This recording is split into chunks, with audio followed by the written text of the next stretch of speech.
Amigas y amigos, ¿qué tal? Buenos días. ¿Cómo les amanece a ustedes? Yo soy el médico natural, el doctor Torres de la Paz. Recordándole que estamos en la Doctor Delgado 206 aquí en Santo Domingo y en Las Carreras, esquina Sánchez en Santiago. Trabajamos de lunes a viernes, pero yo estoy aquí en Santo Domingo hasta el jueves. Los viernes no trabajo porque trabajo en Santiago los viernes. Así que en Santiago trabajamos la semana entera. Ya está la doctora Jaque Suárez, está durante la semana y el viernes entonces trabajamos juntos allá. Si usted tiene una necesidad o una urgencia, usted puede ir allá durante la semana que ya lo atiende.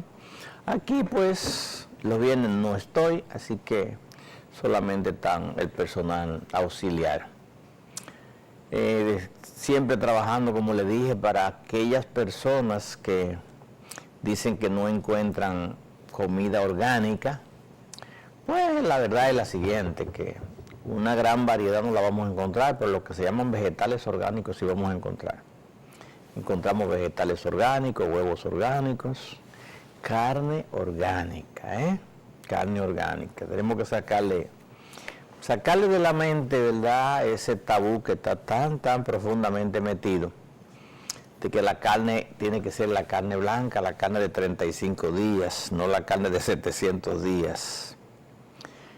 Por decirlo así, la carne de res se puede comer a los 500 días, o sea, año y medio, si el animal tiene mucha comida, pero normalmente los becerros están de provecho a partir de los 3 años y las gallinas a partir de los 2 años, los cerdos también. O sea que para que la comida tenga su sustancia, lo que realmente uno espera de ella hay que dejarla que llegue a su madurez. De lo contrario, pues, le va a suceder como los mangos, esos que maduran en carburo, que no saben a nada. Algo que tenemos muy bueno, muy rico, riquísimo, es el aguacate. El limón no le digo, porque mientras haya limones regalados por ahí por la calle, no importa que tengan todos los agroquímicos del mundo, pues muy poca gente va a comprar limones orgánicos, pero bueno, los limones orgánicos siempre mantienen su precio. Si usted quiere, usted se aprovecha cuando los precios están altos y hasta lo puede guardar y lo puede frizar, pero los de nosotros son orgánicos, igual que el aguacate. Hablamos de eso porque si no hay una alimentación saludable tampoco hay salud. La gente evidentemente pasa el tiempo, por decirlo así, dándole mantenimiento a los vehículos con pieza carabelita, y cuando el vehículo le dé el palo, entonces ahí viene la gritería. Eso mismo sucede con la alimentación. Lo que usted invierte en una alimentación saludable se lo evita en medicina. De más está decir que la alimentación deficiente es la responsable de la epidemia de enfermedades que hay, el procesamiento de lo que nos comemos, porque la naturaleza del cuerpo exige que la comida sea precisamente completamente natural, sin manipulaciones. Entonces, evidentemente hay una situación, es una contaminación, muchas veces por ignorancia y la otra por mala fe. El catedrático tiene 40 años dando clases sobre diabetes, y cada vez que tiene una cantidad de pacientes le muestra a los pacientes el caso clínico del mismo paciente diabético. Este paciente tiene tantos años con diabetes, mira, todavía no le han cortado un dedo, ni mucho menos, porque lo estamos tratando con insulina, no con dieta. Es muy difícil eso, Entonces nosotros abrigamos y promovemos la alimentación saludable. La alimentación saludable, si no hay alimentación saludable, no hay salud. La salud depende fundamentalmente de la alimentación, igual que la resistencia y la durabilidad de los vehículos va a depender de que usted le dé mantenimiento con piezas originales. La pieza de los vehículos, la pieza de nosotros. Nosotros nos morimos muchísimas veces con el mismo hígado que nacemos, pero es un hígado que se está renovando constantemente. Todos los órganos se tienen que ir renovando, todo. De lo contrario, cuando ya no hay pieza para que el órgano se renueve, entonces ahí viene el problema, ahí viene el deterioro de la salud. Nosotros estuvimos hablando la semana pasada. Le quiero pedir a aquellas personas que tienen interés en hacerme preguntas, que si tienen facilidad, si tienen internet, porque me pongan un correo electrónico mientras tanto. La semana pasada tuve mucha gente que me hicieron preguntas y que luego también se pudieron comunicar. Si usted me hace su pregunta, yo se la contesto por la televisión. Perdón. Se la contesto por la televisión, porque la semana pasada tuvimos el inconveniente que yo le escuchaba, pero ellos no me escuchaban, ellos me escuchaban y yo no le escuchaba. En fin, el problema de los televisores siempre alto. Eso no sucede con las preguntas, cuando las preguntas son a través del correo electrónico. De todas formas, vamos a abrir los micrófonos como siempre para que las personas hagan sus preguntas, pero si tenemos las preguntas ahí ya previamente, pues no perdemos tiempo y en lo que se arreglan los artefactos electrónicos que con mucha frecuencia nos dan problemas, pues vamos ganando terreno. Pues la semana pasada estuvimos hablando ampliamente del páncreas, hablando de lo ideal es siempre conocer el funcionamiento normal del órgano. Evidentemente usted va a saber que no es posible que en 2 o 3 horas que le dan a una persona sobre el funcionamiento y las patologías de los órganos, la gente tenga un acabado perfecto de la función de un órgano en el cuerpo, en el organismo. Entonces, lo que le dan a uno son una especie de un pasaje breve sobre los órganos. El órgano está formado por esto, su principal función es esta y esta, pero donde se pasa la mayor parte del tiempo esa es la patología del órgano, porque esa es la que deja dinero. En una palabra, los médicos somos, me incluiría yo, porque muchísimas veces tenemos que recurrir, el paciente te llega con un dolor insoportable, y entonces le tiene que dar un calmante, porque no soporta el dolor. El paciente deja de sentir el dolor y entonces ya piensa que está curado, y entonces ahí viene el problema, el deterioro. Pero normalmente las horas dedicadas al conocimiento, sobre todo la fisiología y la bioquímica, cómo trabaja el cuerpo, cuál es la función de un determinado órgano, por qué un órgano deja de funcionar eficientemente. Entonces, muchísimas veces lo que queremos es compensar. Si la tiroides deja de producir las hormonas tradicionales o no la produce en cantidades suficientes, eso no le interesa, ¿verdad?, a muchos médicos averiguar por qué tiene una persona deficiencia en una determinada sustancia, o realmente tiene deficiencia. Yo veo muchísimos pacientes aquí que vienen, que tienen supuestamente problemas de la tiroides, pero las hormonas de la tiroides están normales. ¿Por qué la persona está perdiendo peso? ¿Por qué está aumentando de peso? Bueno, pero entonces le quieren sustituir las hormonas normales que produce la glándula por sustancia química. Y la verdad es que eso así no funciona. Entonces, uno de los órganos, como les decía la semana pasada, uno de los órganos más importantes del cuerpo se llama el páncreas. El páncreas, ya le dije, está puesto justo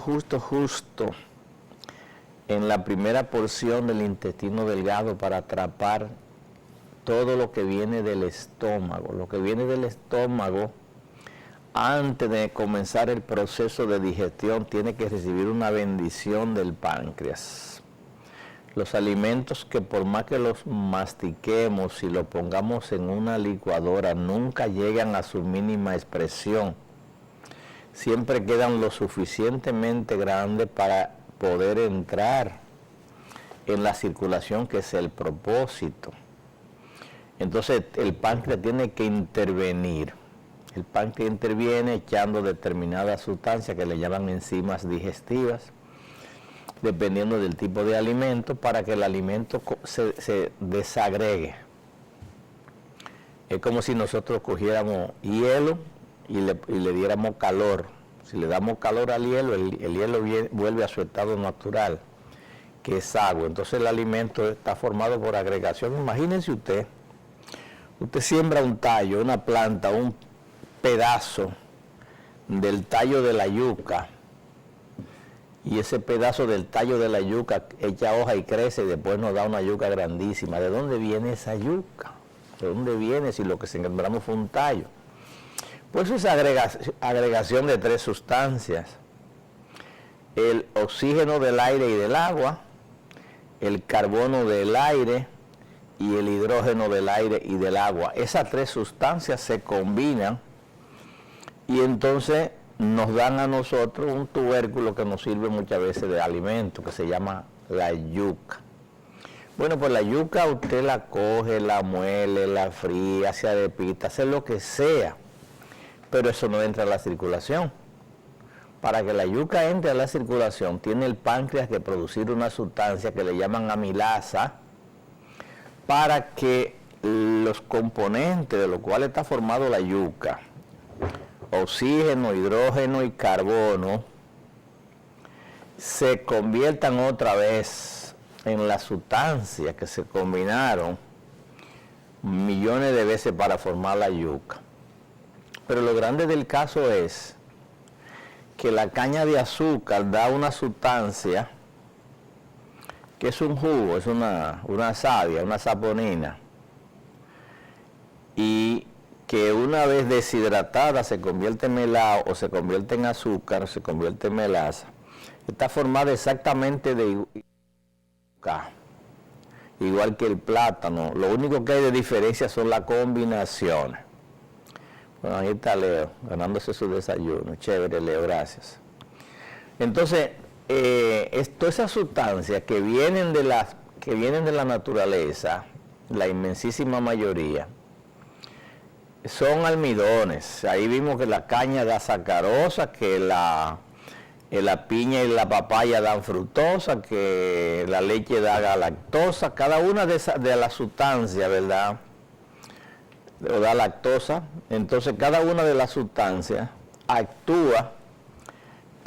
se combina para formar un almidón combinado que le llama polisacárido, y entonces las enzimas del páncreas actúan para llevarlo a su estado final, a su estado normalmente general, que es precisamente lo que le dio origen.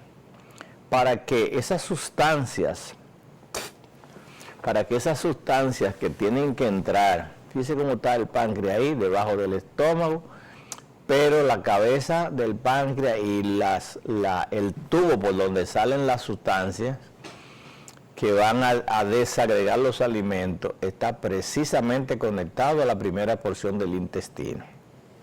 Entonces, el páncreas finalmente termina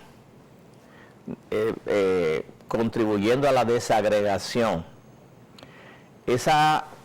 Cuando la persona come un almidón integral compuesto que se llama polisacárido porque tiene muchos azúcares, entonces el páncreas le produce una sustancia para desagregarlo. Eso entra en el proceso de digestión en el intestino. Finalmente se convierte en partículas pequeñísimas que van a entrar a la circulación. Antes de eso entrar a la circulación tiene que pasar por lo que le llaman el sistema linfático, y el sistema linfático es que lo va a llevar al hígado para que el hígado entonces lo purifique. El hígado lo purifica, le saca las toxinas que entraron precisamente con el alimento. Si entraron partículas más grandes que las que debieron entrar, también la saca. Y entonces lo filtra, retiene esa partícula, la manda a la vejiga y finalmente le manda el líquido al riñón para que el riñón le dé el filtrado final. Cuando el alimento, el almidón, que consumimos, en lugar de ser, por ejemplo, como un maíz asado, o un plátano asado, o una yuca asada, cuando está realmente refinado o procesado, como es el caso de la harina blanca, como es el caso del arroz blanco, como es el caso de la avena, todas esas sustancias ya están predigeridas.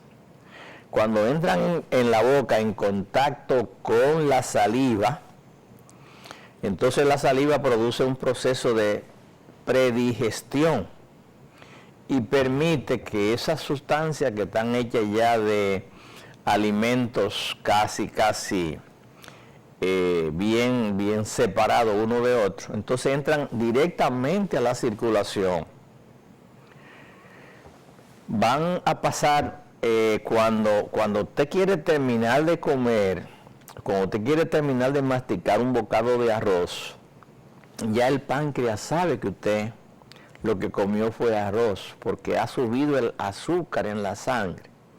Y entonces el páncreas, en lugar de producir la hormona que se llama, la sustancia, la enzima, que se llama amilasa para desagregar, para convertirlo en partículas pequeñísimas que puedan entrar a la circulación, entonces lo que produce una hormona llamada insulina. La insulina es una especie de hormona salvadora, pero se ha convertido en un arma de doble o de triple filo. Realmente el papel de la insulina tiene muchos papeles. Lo que pasa es que la insulina se produce en cantidades sumamente pequeñas, porque la insulina ejerce función en la mayoría de las hormonas, incluyendo la hormona de crecimiento.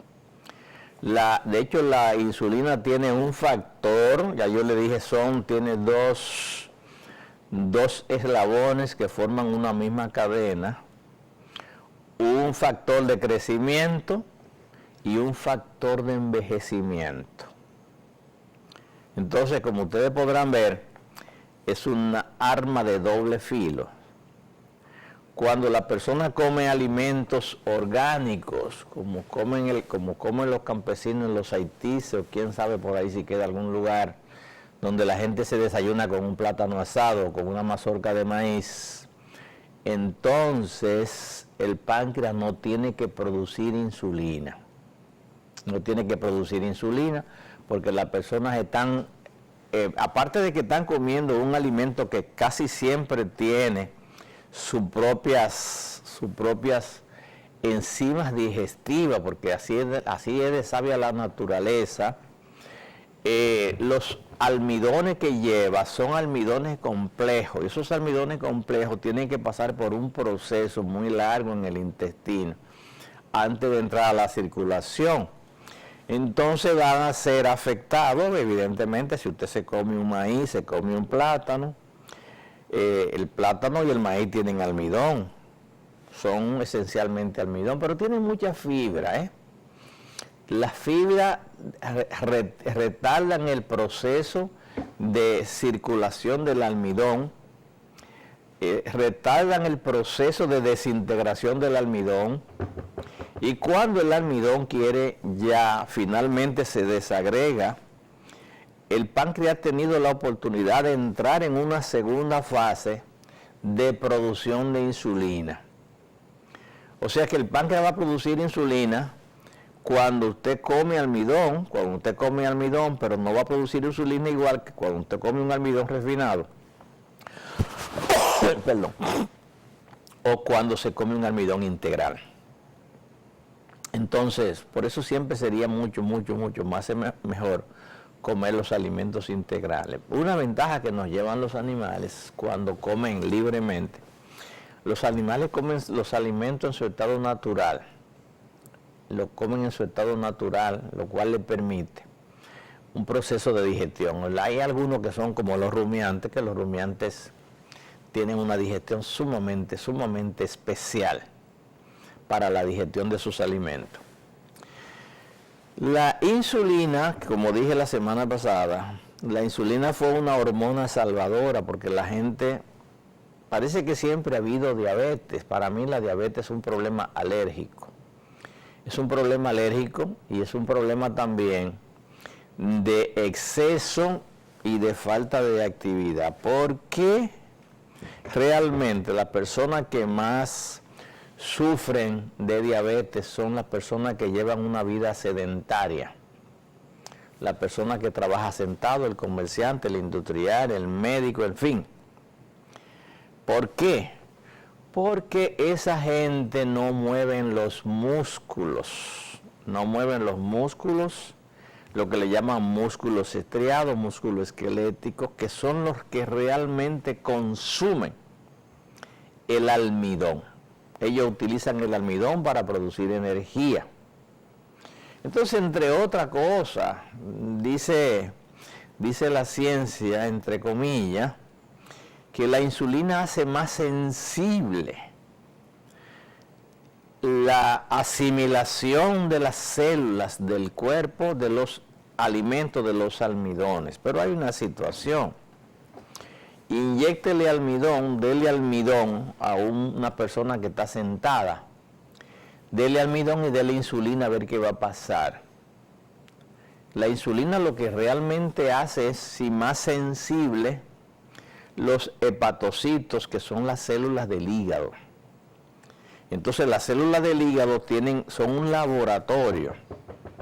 Si usted come almidón refinado, como es el arroz, como el mismo plátano sancochado, la yuca, en fin, todos los tubérculos son almidón. Entonces eso inmediatamente usted lo consume, se autodigieren en la boca y suben los niveles de azúcar en la sangre inmediatamente. Y entonces el páncreas es un tremendo sensor. Si usted come almidón, al minuto le sube la insulina, le sube el azúcar en la sangre, pero también le suben los niveles de insulina, ¿no? Entonces, esos niveles de insulina van a sacar el azúcar de la sangre y se lo van a mandar al hígado. Por eso es que el hígado y el páncreas están ahí juntos, encompadrados como santo y domingo. Le manda el azúcar del almidón que usted se está comiendo, se la manda al hígado. Entonces el hígado es que comienza el proceso de transformación de esos almidones. Comienza a convertirlo precisamente o en triglicéridos, que es una grasa para que usted la tenga, como el triglicérido es como una caja chica, lo convierte en colesterol, que ya es economía, es como si fuera un ahorro en euros, o finalmente termina en convertirlo en grasa, ácido palmítico, que es la grasa fundamentalmente que tienen las mujeres en los muslos. Ahora ya no, las mujeres tienen una barrigota igual que los hombres. Normalmente antes las mujeres echaba grasa en los pompis y en los muslos. Ahora ya la mujer tiene su barrigota adelante, igual que los hombres. Normalmente la grasa los hombres la almacenamos en la barriga. Pero no, ahora ya no. Ahora ya la mujer también tiene su barrigota grandísima porque está comiendo mucho almidón sentado. Los músculos no se están moviendo y son los músculos los responsables de quemar el almidón. Entonces, la insulina fue la hormona salvadora para la gente que, estando sentada, comía mucho almidón o comía muchas frutas. Además, por alguna razón, que algún día se va a descubrir, algunas personas comen menos almidón que otras.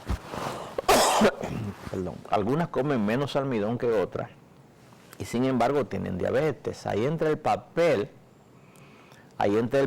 de la predisposición, ahí entra el papel de lo que yo llamo alergia. Es un problema alérgico, pero eso no es porque el paciente no produce insulina, Es muy fácil. Si un niño no produce insulina va a tener problemas. ¿Por qué? Porque la insulina tiene un factor de crecimiento y es posible que un niño no produzca insulina. Yo no he visto el primero todavía, yo no he visto el primero. ¿Por qué? El niño amanece sin insulina, los médicos no toman eso en cuenta, los médicos no le hacen la prueba de la insulina, excepcionalmente un médico manda a hacer una insulina basal. Si yo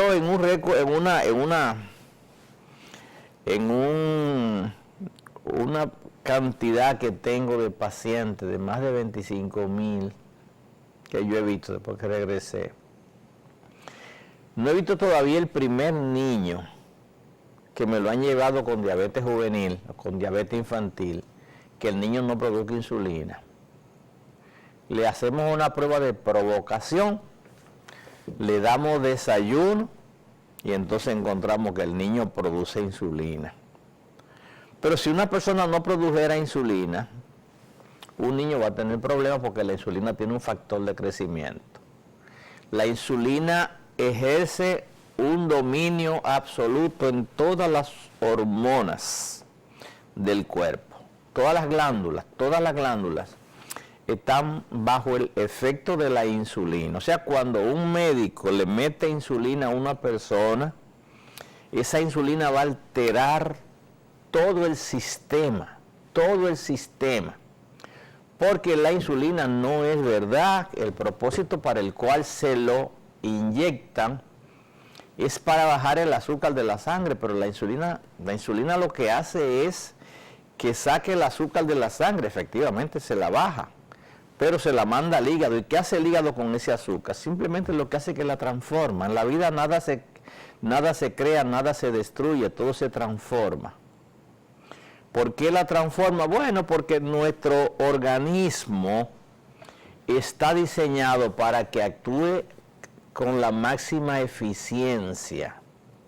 Y como a nosotros no nos entran los alimentos como le entran a la planta a través del aire y a través del agua, sino que tenemos que someterlo a un proceso. Primero hay que buscarlo donde quiera que esté, y segundo tenemos que someterlo a un proceso de masticación para que se mezclen los alimentos con las enzimas que están en la boca y luego siguen su proceso. Entonces, en ese proceso la insulina juega un papel sumamente importante.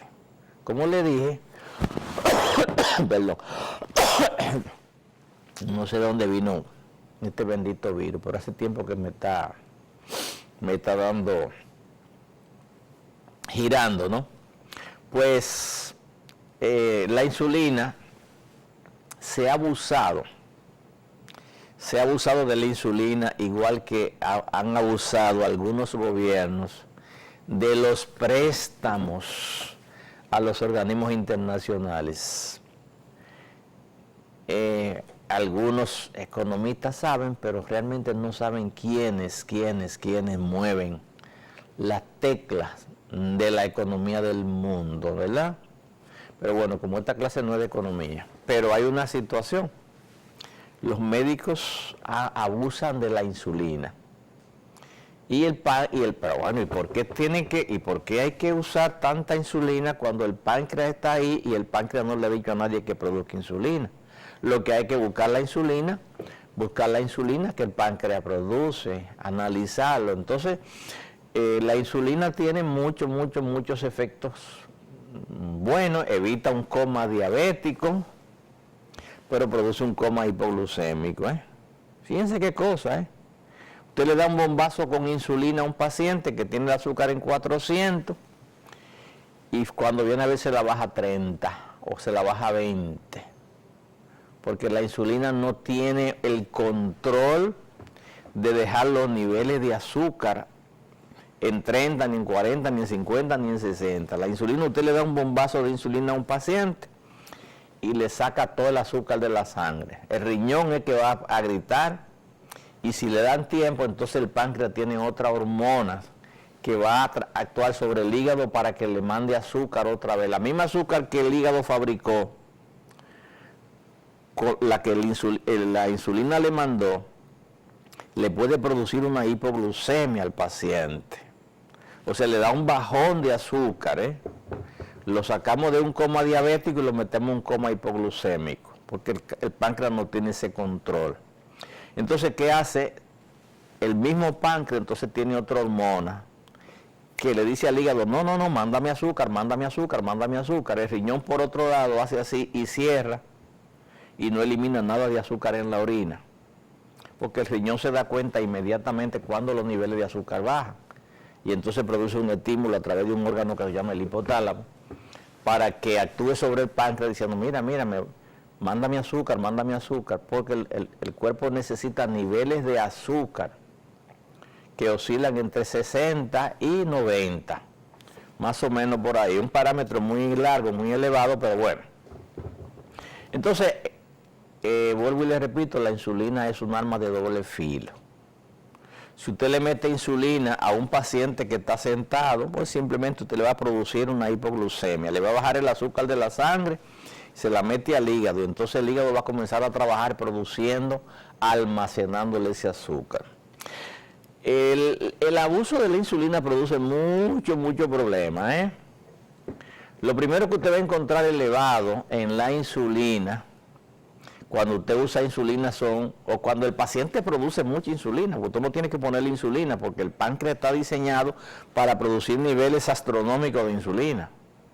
El páncreas puede producir cantidades enormes de insulina. Lo normal no es entre 3 y 29 como tienen los laboratorios convencionales, ¿no? Eso es un tremendo sofisma, eso es un tremendo error, El páncreas no debe producir insulina cuando usted se levanta por la mañana. Cuando yo me levanto por la mañana y me tomo una muestra de sangre, mis niveles de insulina están en el suelo. Están en el suelo porque normalmente yo no ceno con almidón. Como tengo poca azúcar almacenada, entonces mi azúcar no va a la sangre. Yo manejo con niveles normales de azúcar, 60, 70, 80. Mis niveles de azúcar, de insulina están en cero. Cuando yo me tomo el café, más o menos con 5 gramos de azúcar, 5 gramos es todo el azúcar que yo tengo en la sangre, 5 gramos. Y yo le echo azúcar al café, ese azúcar entra inmediatamente a la circulación porque se disuelve en la boca. Entra inmediatamente a la circulación. Inmediatamente mi insulina sube a 20. Sube a 20. Hasta que yo hago ejercicio, lo que sea, y el cuerpo quema el azúcar del café, entonces los niveles de insulina bajan otra vez. Cuando le meten insulina 200 o 20 o 30 unidades de insulina por la mañana, ¿qué están invitando el cuerpo? A que produzca una hipoglucemia, y entonces entra lo que llaman en juego un estado catabólico. El paciente va a comer almidón, y como el paciente se va a desayunar con almidón, hay que ponerle insulina primero. Pues entonces, ¿por qué tenemos que desayunar el paciente con almidón para después ponerle insulina? No es mejor. Si el médico supiera el daño que produce la insulina, yo tengo aquí un documento de 28 páginas. ¿Y qué tiene eso? Los efectos catastróficos de los excesos de insulina en el cuerpo. Una de las grandes ventajas de los hombres primitivos, de los hombres que se ganan la vida de sol a sol, arrancándole sustento a la tierra, es que no tenían insulina, los niveles de insulina eran muy bajos. Entonces esa gente duraba mucho tiempo. La gente ahora, la inmensa mayoría de la gente tiene niveles de insulina muy elevados. Y entonces el cuerpo vive en un estado constante de hiperglucemia, hipoglucemia, o sea, aumento y baja, porque el azúcar que se almacena, hay otra hormona que por su nombre tan feo no ha sido tan evaluada, no ha sido tan estudiada, pero esa es la contraria de la insulina producida por el mismo páncreas, Ahí está el asunto de que Dios que da la llaga, da la medicina. Ese asunto, esa insulina te saca el azúcar de la sangre, pero entonces cuando te bajan los niveles de azúcar en la sangre, hay otra hormona del mismo páncreas que le dice al hígado, hey, mándame azúcar, que tengo problemas.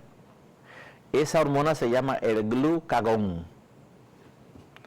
Entonces, están ahí las dos, para que usted vea que Dios no hizo nada, ni más ni menos, sino justo a su medida. ¿Cuáles son los problemas de la insulina? Son muchísimos. Lo primero, envejecimiento. Si usted produce mucha insulina, usted va a tener un envejecimiento prematuro. Envejecimiento prematuro, porque la insulina tiene un factor de envejecimiento. Todas las enfermedades que tienen una vejez, la insulina se la acelera.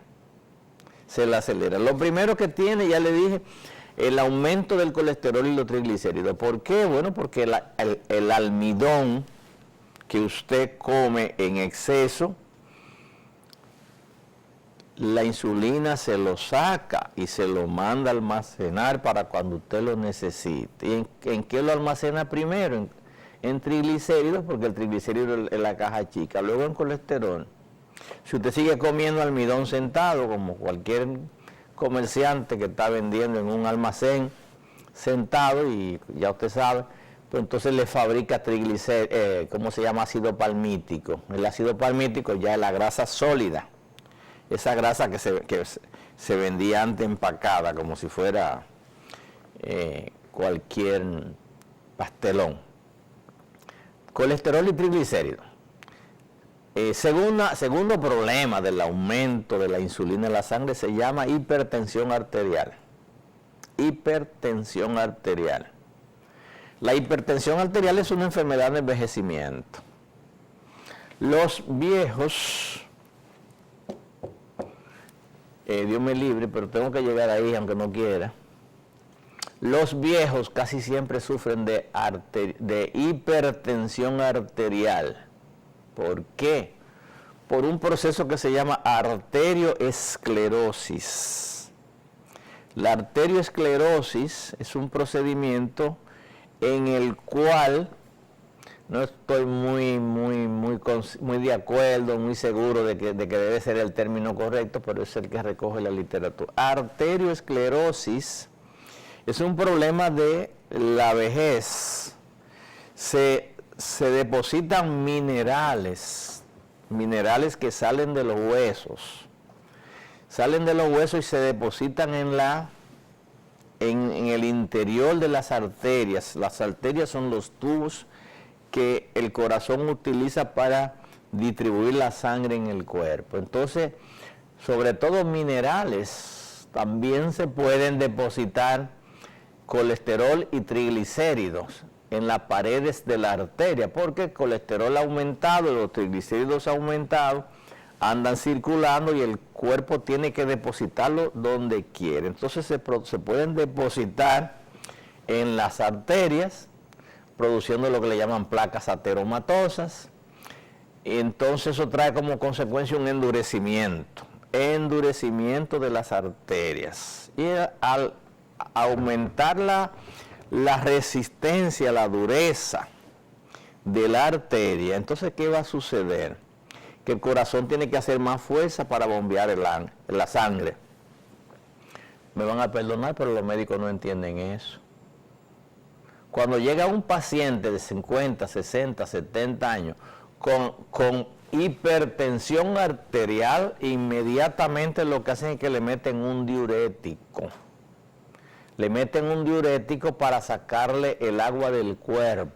Y al sacarle el agua del cuerpo al paciente, el corazón tiene menos líquido, y al tener menos líquido la presión baja. Pero el cuerpo se queda sin suficiente sangre. Entonces un paciente, vuelvo y le repito, un paciente de 60, de 70 años tiene probabilidades de sufrir de hipertensión, porque se le producen las arterias, los tubos se ponen más duros. Y eso es una consecuencia en la inmensa mayoría de veces de la insulina. Una resistencia, un aumento de la resistencia de los vasos, aumenta la presión arterial obligatoriamente. ¿Y qué es lo que hay que hacer? El tratamiento ideal para eso se llama bajar un poco, en la medida de lo posible, el tono vagal, el tono del sistema nervioso autónomo, que es el responsable de manejar la presión y el corazón.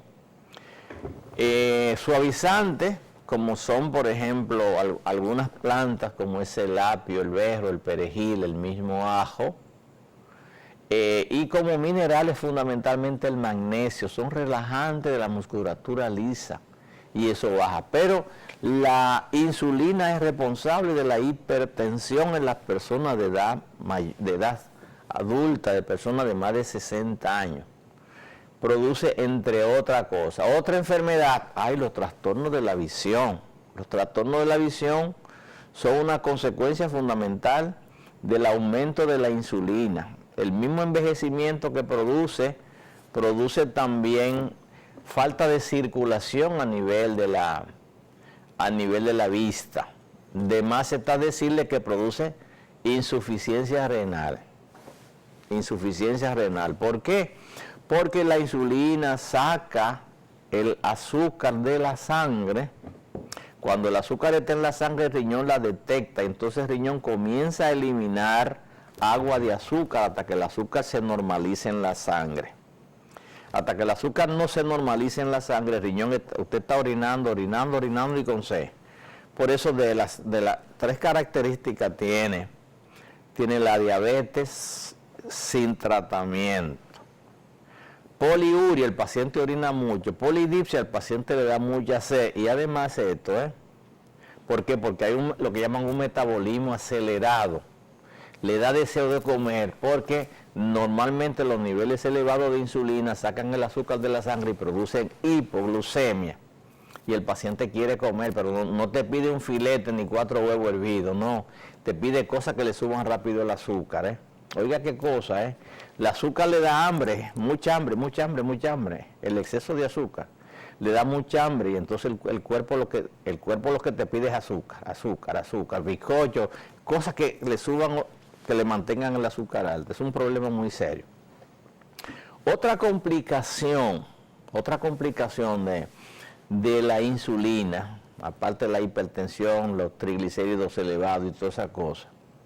Bueno, de más está decir la obesidad troncal. ¿Por qué?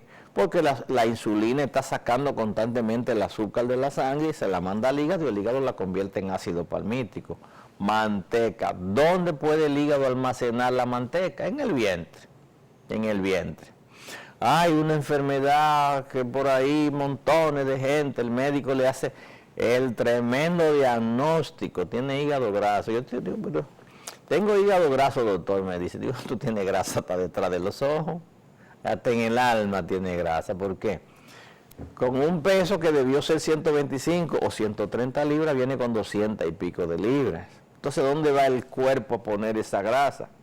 Pues el hígado que está constantemente fabricando grasa, tiene que tener grasa. Entonces le dicen eso como que eso es un gran diagnóstico. Pero bueno, sí, la gente del banco casi siempre tiene dinero, viven contando dinero, casi siempre tienen, porque cuando no tienen cogen prestado y trabajan con dinero. Entonces un hígado graso, si el hígado es que fabrica la grasa, tiene que tener grasa. Eso no es un diagnóstico, el problema está en el páncreas que le está mandando el azúcar, y en la boca, y en la falta de orientación. Problema muy serio, ya le dije, hígado, triglicéridos y colesterol, grasa en el vientre, hipertensión arterial y otra cosa muy seria, se llama aumento a la resistencia de la insulina. Las células del hígado no quieren insulina, le cierran los vidrios, le suben los vidrios. ¿Por qué? Porque no encuentran dónde depositar la grasa que se fabrica con los almidones. Y como no encuentran, entonces hacen así, no, bueno, ya nosotros no queremos más almidones.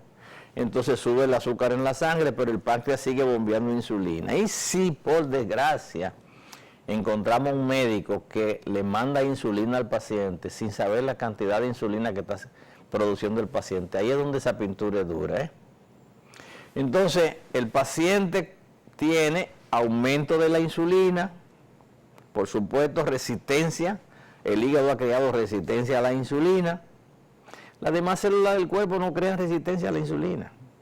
Usted coge un atleta, usted coge una persona con el azúcar en 300 y lo mete en una bicicleta, en una caminadora y le da 45 minutos ahí a marcha forzada. Cuando viene a ver el azúcar le baja a 120. porque el músculo la quema, el músculo nunca va a ser resistente a la insulina.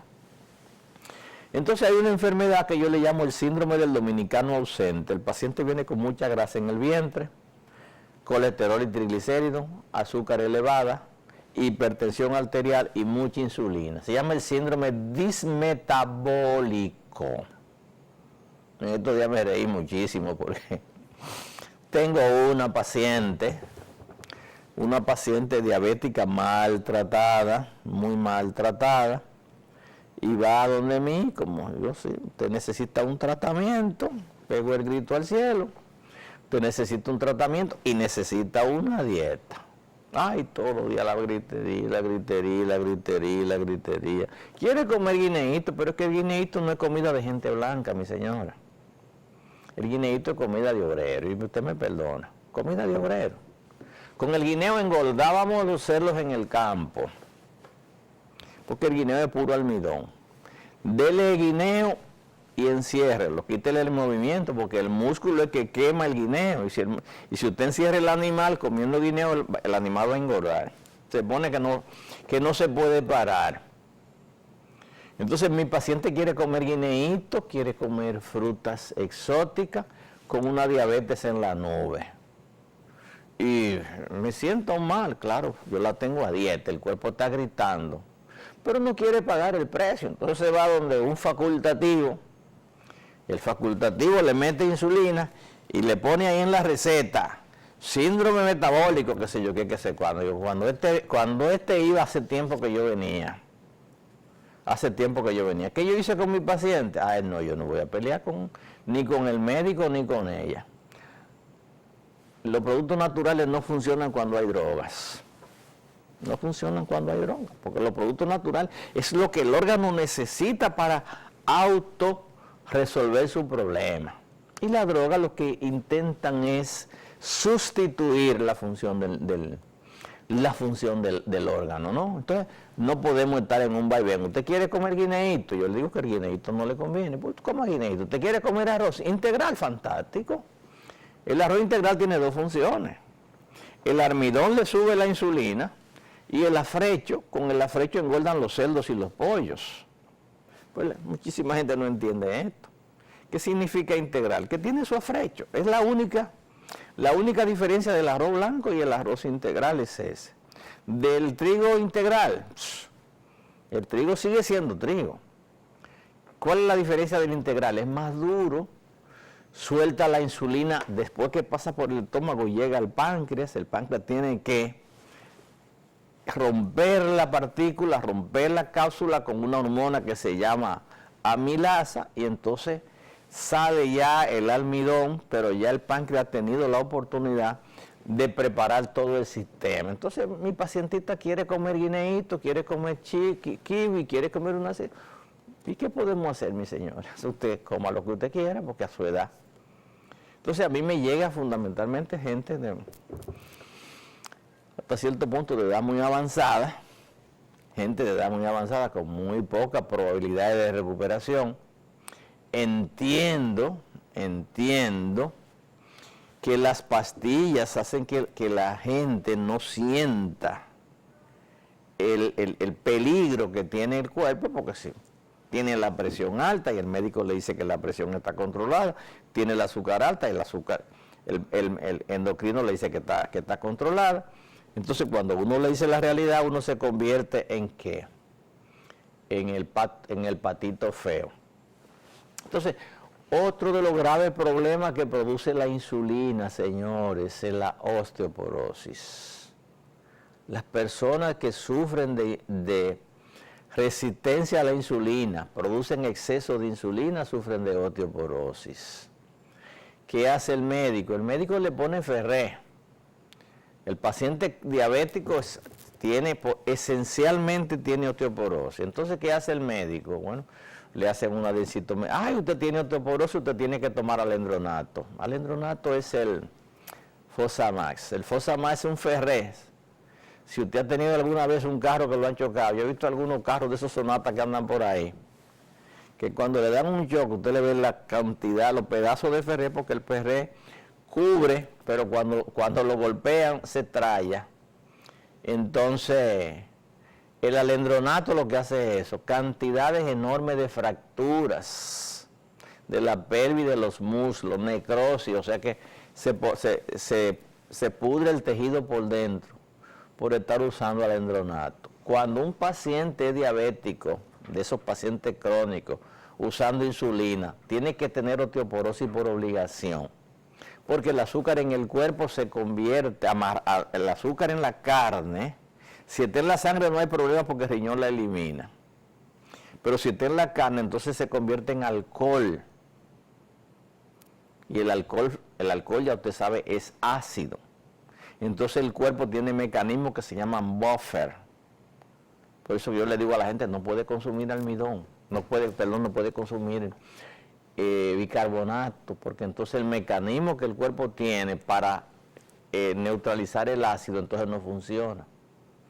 Entonces, ¿qué hace el cuerpo? El cuerpo le saca minerales a los huesos para neutralizar la acidez que produce el azúcar almacenada, y eso produce osteoporosis.